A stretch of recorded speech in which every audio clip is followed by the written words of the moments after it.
right. Shalom. Shalom. You know, we're going to give all praises to Yahweh, Ba'ashem, Yahweh. Double honor to the El, the apostle, a great millstone, who rule well, teach well, made a great example to the brothers of Israel, the Akim, you know. Hey, I'm going to give peace and blessings to the brothers on the four corners of earth, pushing the truth and sincerity, you know, that great song, you know. Hey, we getting coming through with this lesson, off a lesson that we did before, but never put it up, you know. And I let the brother explain some more on it. You know, because really basically going into Esau, how he is the serpent. Yeah, so like we previously did a lesson that we didn't finish, so through the spirit of Ba'ashem Yahweh. At that time the lesson was on various topics. So but as we watched the lesson, we saw that the topic that we was basically sticking to was Esau. You know, in the spirit of Esau being that serpent in the garden, being the spirit of Cain, basically the origins of Esau's spirit. So through the spirit of Ba'ashem Yahweh, we're going to title this lesson, The Beginning and End of Esau, because we're at the end of Esau's rulership, and we're going to get into how it began and when it started ending. Through the spirit of Ba'ashem Yahweh. Hopefully you brothers are edified, and we're just going to get right to the lesson. This is 2 Ezra 6 and 7.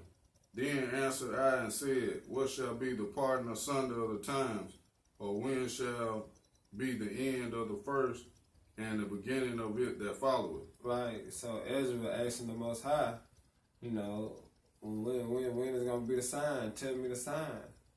You know, when the kingdom gonna come. You know, when they gonna be through going through what they going through, and when they gonna be their time to rule. Right. Basically, that's what Ezra asking. You know, he was crying to the Most High, pleading to tell him a sign, give him an answer. You know, because what's the end is what Esau rulership, and the beginning is the kingdom that's gonna be on heaven. Right. You know, go ahead, brother. And he said unto me, from Abraham unto Isaac, when Jacob and Esau were born. Go back up. We ain't finished that verse. Start back to the top. On 7? Yeah. Then answered I and said, what shall be the parting asunder of the times, or when shall be the end of the first and the beginning of it that followeth? Right. And he said unto me, from Abraham unto Isaac, when Jacob and Esau were born, of him Jacob's hand held first the heel of Esau. Right. See, that's the main event. Jacob and Esau is the main event. You know, cause through them, that's the world, that's the kingdom. You know, through Jacob and Esau. You know, because the blessing came from who? Abraham to Isaac and to Jacob. That's right. You know, and that's spiritual. Jacob held the whole of Esau here, because that's another representation of what Esau rulership coming down and the kingdom coming in. It's gonna be just like that. You know, then the Lord say he gone to prepare a place for us. You know what I'm saying? So the Lord been gone almost 2,000 years. You know, to prepare that what kingdom for us. You know, for the ones who love us, who the one that love them. Right. You know, they elect, the hopefully elect. Yep, and that's why you see Esau's society crumbling as we speak. Alright, because we coming into the end of the world, which is his rulership. Right. You know, and the beginning of Jacob's time to rule. Alright, so Jacob taking hold of Esau's heel was symbolic, alright, of Jacob bringing Esau down, you know, because ultimately Yahushua is the one that's going to completely crumble the society of Esau. Right. Yahushua is the one that defeated that serpent when he came back and became that sacrifice for the nation of Israel, you know. So that was all symbolic. And I was listening to Elder Tahar speaking how the ankles and the heel is a man's foundation. God. So Jacob holding Esau's heel was symbolic. And that's what's happening to Esau. He's going to fall. His foundation is going to crumble. His foundation was built on deception. It was built on lies, deceit. It was built on blood. All right. So it's going to be paid back with truth and blood.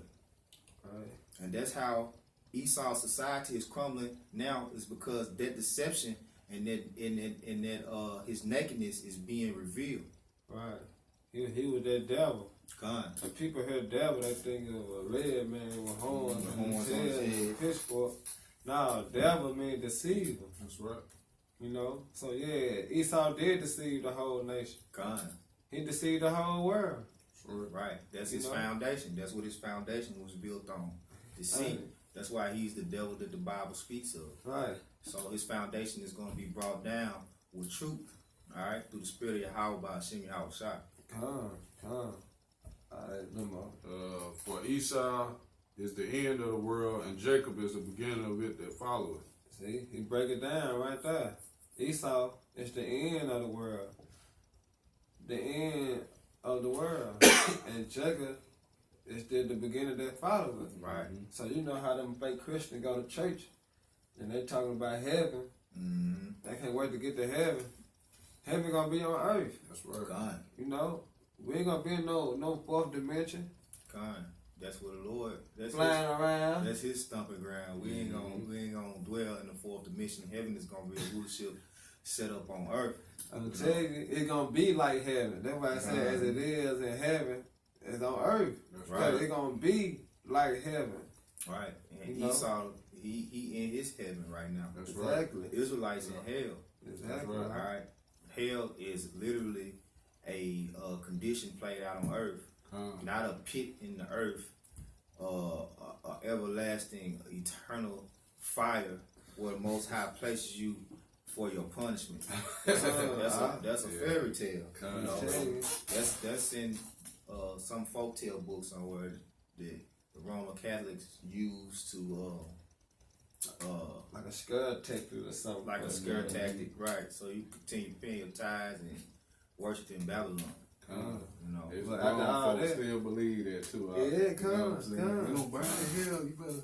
But after all that, they still don't got no fear of the Most High. Understand? Exactly. They still don't fear the Lord, knowing they gonna burn forever. Yeah. So they gonna burn forever. They still ain't got no fear of the Lord. They do what they do. Yeah. Like that's it on that. That's it on that. Hey, read verse 10, bro. Verse 10. Yeah. The hand of Esau. Okay, yeah, the hand of the man. Yeah. Be twisted to hear. Go ahead. The hand of the man is betwist the heel, and the hand. Other questions Ezra asked thou not. Right. All right. So it's saying that the hand of man is betwixt thou heel and the hand. Mm-hmm. Right? Because Jacob had Esau's heel in his hand. He literally had it in his hand. The Most High put the spirit on Jacob to grab a hold of Esau's heel. Right? Which is a symbolic reputation. Alright? It was already set up through the spirit for Jake to be the chosen, man. Alright?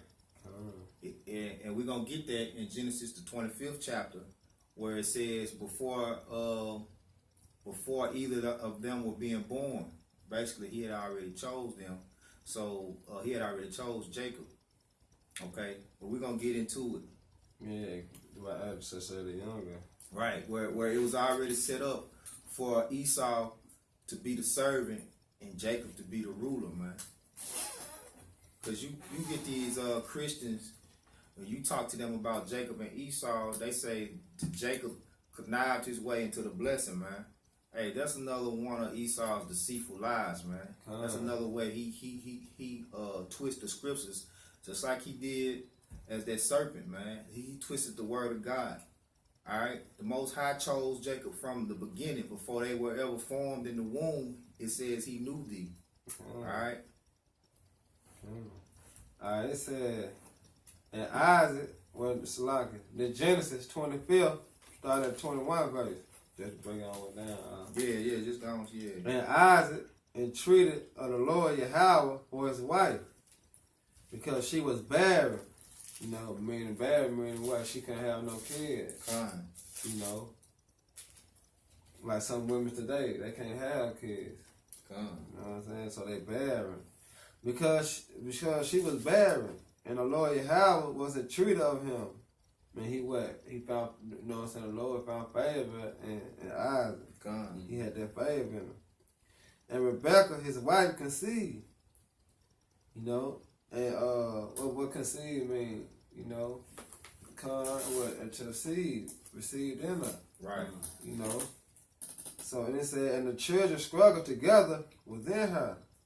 Because they struggle, man, they was constantly fighting. It was a battle in her, you know. It was the righteous and it was the wicked. And it was a constant fight. Like trying to put two magnets together, it's not going to go. It's going to be a struggle trying to get them two magnets to click together. It ain't going to happen. So that's just like Jacob and Esau.